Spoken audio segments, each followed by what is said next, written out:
In this episode, we focus on something that security architects learn sooner or later. It is not enough to do the right things. You also have to be able to prove you did them in a way that stands up under pressure.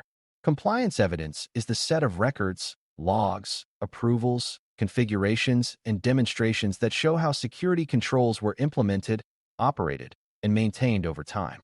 Evidence flows are the paths by which that proof is generated, collected, protected, and presented, and those flows must keep working even when people are busy, systems change, or an incident creates urgent questions. Beginners sometimes imagine audits as occasional events where you gather screenshots and documents in a rush, but that approach collapses when auditors ask follow-up questions or when an incident investigation demands fast, accurate answers. A strong architecture designs evidence flows as part of the system, so proof is produced continuously and reliably rather than assembled in a panic.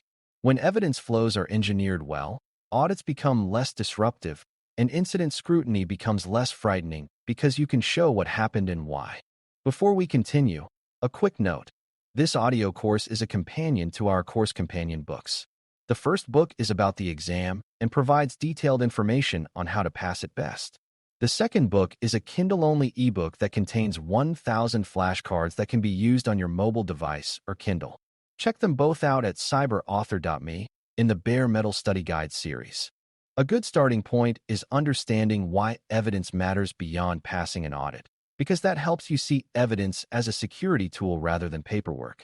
Evidence supports accountability by showing who approved decisions, who changed configurations, and whether required reviews happened. It supports trust because leadership, customers, and regulators can see that security claims are backed by reality. Evidence also supports learning, because when something goes wrong, you can trace what changed, what controls were active, and where the breakdown occurred. Without evidence, teams rely on memory and assumptions, and that often leads to incorrect conclusions and repeated mistakes. Evidence also protects the organization legally and reputationally, because in many situations the question is not just whether you were breached, but whether you acted responsibly and followed reasonable practices. An architect who designs for evidence is designing for defensibility, which is a real-world outcome that the exam expects you to understand. When you treat evidence as a core requirement, you design systems that are both safer and easier to govern. To engineer evidence flows, you must first define what counts as evidence, because not all documents and logs serve the same purpose. Some evidence is preventive control evidence, like configuration baselines, access policies, and design standards that show how risk was addressed up front. Some evidence is operational evidence, like access logs, change records, patch status, and review records that show controls are being maintained and used correctly. Some evidence is detective and response evidence, like alerts, incident tickets, investigation notes, and containment actions that show how the organization detected and responded to issues. Evidence can also include third-party attestations and reports when controls are provided by external services. The key is that evidence should connect a requirement to a control and connect the control to observable proof of operation. Beginners often think a policy document alone is evidence, but a policy is a promise, while evidence shows the promise was kept. Good evidence flows include both the promise and the proof. Next, it helps to see evidence flows as a pipeline with stages, because this makes the design problem clearer. Evidence must be generated at the point where the control is executed, such as when a user authenticates, when a system changes configuration, or when a vulnerability is remediated. Evidence must then be collected and transported to a place where it can be stored reliably, correlated with other records, and protected from tampering. After that, evidence must be retained for the required period and made searchable so you can answer questions without delaying operations. Finally, evidence must be presented in a way auditors and investigators can understand, which often means summarizing, linking, and explaining context rather than dumping raw logs. Each stage can fail, and a failure at any stage can make the whole flow unreliable. Architects design these flows so stages are predictable, so records are consistent, and so the pipeline survives system changes. When evidence is treated like a pipeline, you stop thinking of audits as document hunts and start thinking of them as queries against a trusted record system. A key requirement for evidence flows is traceability, which means you can follow a thread from an obligation to an implemented control to the records proving it worked. Traceability depends on consistent identifiers, consistent time references, and consistent naming across systems. If logs use different usernames, different system names, or inconsistent timestamps, correlating events becomes difficult and evidence loses credibility. Architects therefore care about the structure of evidence, not just its existence, because structure determines whether evidence can be used under scrutiny. Traceability also includes decision traceability, meaning you can show why a control was chosen and who accepted trade-offs when full compliance was not possible. In incident scrutiny, this is especially important because investigators often ask what should have happened and what did happen, and traceability helps you answer that confidently. Beginners may underestimate how often investigations hinge on simple correlation problems, like not being able to match an action to a person. A well-engineered evidence flow solves these problems before they occur. Integrity protection is another essential element, because evidence that can be altered is not trustworthy evidence. Auditors and investigators care not only that you have records, but that those records are protected from tampering, especially by privileged users. Architecture must therefore treat evidence stores as high-value assets that require strong access control, monitoring, and separation from normal administrative access where possible. It also means evidence should be protected against accidental loss, such as through retention controls and reliable storage. If an incident involves an attacker with elevated access, one of their goals may be to erase or manipulate logs. So resilient evidence flows often include protected logging paths that make deletion difficult and detectable. This is why evidence flows must survive incident scrutiny, not just routine audits. A design that collects logs but allows easy deletion by the same people who administer systems creates a credibility problem.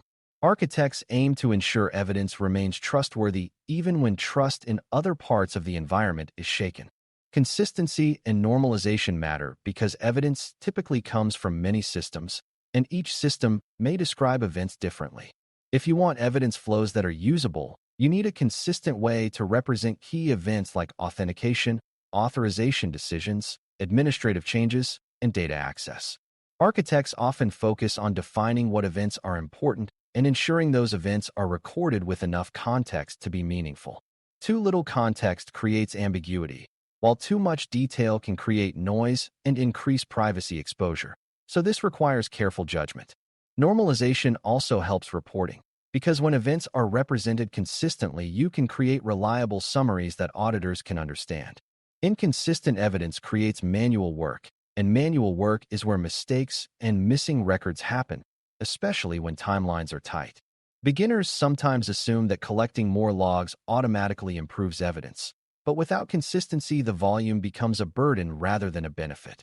Evidence flows must be designed for usability, not just collection. Retention is another area where evidence flows often fail, because organizations either keep too little evidence and cannot answer questions, or keep too much evidence without control and create privacy and cost problems. Regulations and standards may require evidence to be retained for specific periods, and the period may differ depending on data type and control type. Architecture must therefore treat retention as a design feature, not an administrative afterthought, ensuring records are kept long enough and then disposed of appropriately when the retention period ends. Retention also includes ensuring that evidence remains accessible and readable over time, which can be challenging when systems change. If you store evidence in formats or locations that become obsolete, you may technically have kept records but still be unable to use them. Evidence flows that survive scrutiny are built with lifecycle thinking, meaning generation, storage, protection, access, and disposal are all planned. This prevents the common scenario where an audit asks for a record from last year and the organization discovers it was never retained or cannot be retrieved. Another major challenge is linking evidence to processes, because many compliance expectations are not purely technical and involve human decision steps. Examples include access approvals, risk acceptance decisions, periodic reviews, and change approvals. Evidence flows must capture these human decisions in a structured way so they can be audited without relying on personal email threads or informal conversations. Architects often help by ensuring that key decisions leave consistent records, such as approvals being recorded in a system of record, and that those records can be tied to the related technical actions. If someone approves privileged access, evidence should show the approval and the subsequent account change, and it should be possible to verify that access was later reviewed or removed. This linkage is what makes evidence flows powerful, because it shows not only what happened, but that it happened through an accountable process. Beginners may think of process evidence as outside architecture, but in reality, architecture must support processes by ensuring the system can record and enforce them. Under incident scrutiny, process evidence often determines whether actions were responsible or improvised. Evidence flows must also handle exceptions and compensating controls, because real environments rarely meet every requirement perfectly at all times. When a vulnerability cannot be patched immediately, when a legacy constraint blocks a change, or when a system is out of compliance temporarily, the organization may apply compensating controls and accept some risk. The important point is that exceptions must be documented, approved, time-bound when possible, and monitored so they do not become permanent neglect. Evidence flows should make exceptions visible and traceable, showing what was approved, by whom, for what reason, and what compensating measures were put in place. Auditors often accept that exceptions exist, but they do not accept exceptions that are unmanaged or hidden. Incident scrutiny also focuses on exceptions because attackers frequently exploit known gaps that were tolerated without proper safeguards. Architecture therefore treats exception handling as part of evidence design, ensuring the organization can demonstrate responsible governance even when perfect compliance is not achievable. This helps maintain credibility, which is often as important as technical compliance itself. Another aspect of survival under scrutiny is timeliness, because evidence that arrives late or requires days to assemble often fails its purpose. In an incident, leadership may ask what data was affected, who accessed a system, and whether controls were operating, and they will want answers quickly. Audits can also involve deadlines and sampling requests, and delays can damage trust and increase the intensity of scrutiny. Architects design evidence flows to reduce time to answer by ensuring records are centralized or at least discoverable, and by ensuring that key questions can be addressed through repeatable queries rather than manual digging. Timeliness also depends on having clear ownership, because someone must be responsible for maintaining evidence systems and responding to requests. If no one owns evidence flows, they degrade quietly, and the first sign of failure appears during an audit or incident, which is the worst possible time. A resilient evidence architecture makes timely answers the default, not the exception. Privacy and confidentiality must also be considered in evidence flows, because logs and audit records can contain sensitive information. If evidence systems become a repository of personal data or secrets, you can create new risks while trying to prove security. Architects therefore design evidence collection to capture necessary context without capturing unnecessary sensitive content, using techniques like masking or limiting fields where appropriate. They also apply strict access control to evidence stores, because evidence often reveals system behavior and can be misused by insiders or attackers. Evidence flows should therefore be designed with least privilege and accountability, just like any other sensitive system. This is especially important because auditors and investigators may need access to evidence, and that access must be controlled and logged as well. A well-designed evidence flow supports audit and investigation needs without turning the evidence system into a high-risk data lake. The exam often tests whether you can balance evidence requirements with confidentiality obligations rather than optimizing for one at the expense of the other. To close, engineering compliance evidence flows that survive audits and incident scrutiny is about designing proof as a dependable system capability, not an emergency project. You define what evidence is needed across preventive, operational, and response controls, then build a pipeline that reliably generates, collects, stores, and presents that evidence with consistent structure and traceability.